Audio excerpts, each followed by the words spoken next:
And it started out as a poem, but I'm not sure it ended up that way. Anyway, here it goes. Kate, it's from my heart. And Mickey. I waited 9 whole years and 2 months for Kate to arrive on this earth. At least 5 of those years filled with fervent bedtime prayers at night of, please, dear Jesus, let my mommy have another baby. And when she came home from the hospital, she was the answer to my prayers, all swaddled up in a pink blanket, all 6 dainty pounds of her, and I was the happiest girl in the world to finally have a baby sister.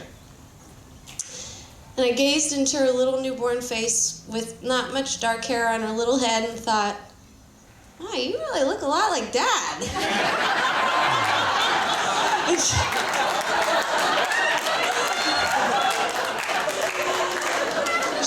She was nicknamed Herket for the striking likeness, incidentally.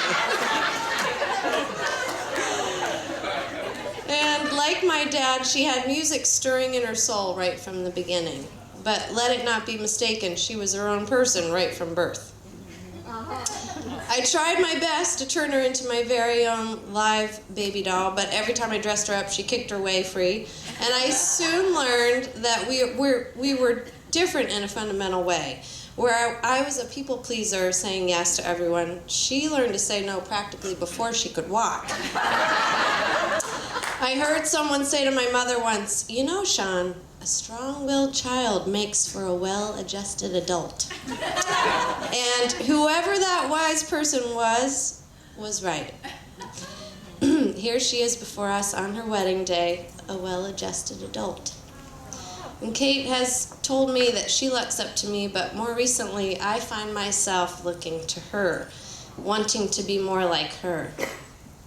She has just the right amount of sweetness, but she is certainly no one's pushover. You can always count on Kate to speak the truth, even if it isn't what you want to hear.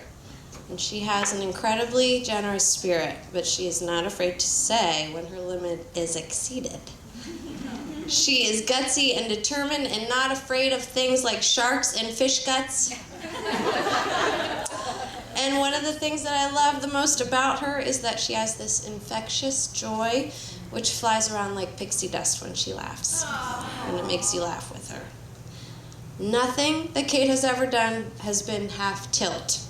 Not piano or guitar or singing or cleaning or being a teenager or going to class or not going to class or laughing or crying or loving people.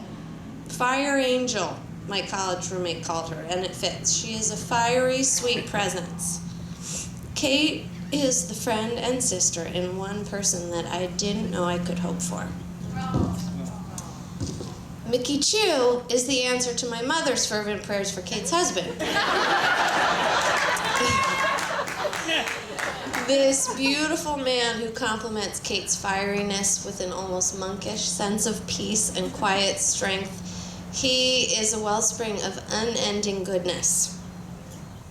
And one of the things I love most about Mickey is the kind of friend he is, and how his friends speak about him when he isn't there. And so also, amazingly, on this day, I am inheriting the friend and brother-in-law in one person that I didn't know I could hope for.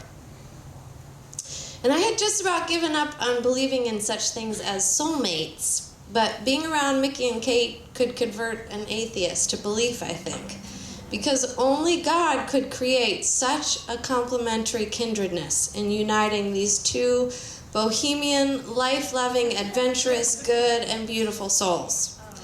And I am reminded today of the ancient Greek myth which speaks to the subject of soulmates.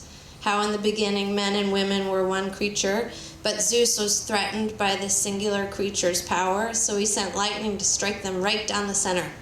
And these poor severed creatures were destined to spend their days in search of their lost halves. But today, I see these two seeking souls have found their lost halves in one another, somehow in this tiny town of Cape May, New Jersey, and it is a powerful thing to behold. So, let us raise a glass to answered prayers and to the reminder that God provides more than we could possibly hope for. and to these two beautiful souls who found their lost half and found their home in one another. Cheers.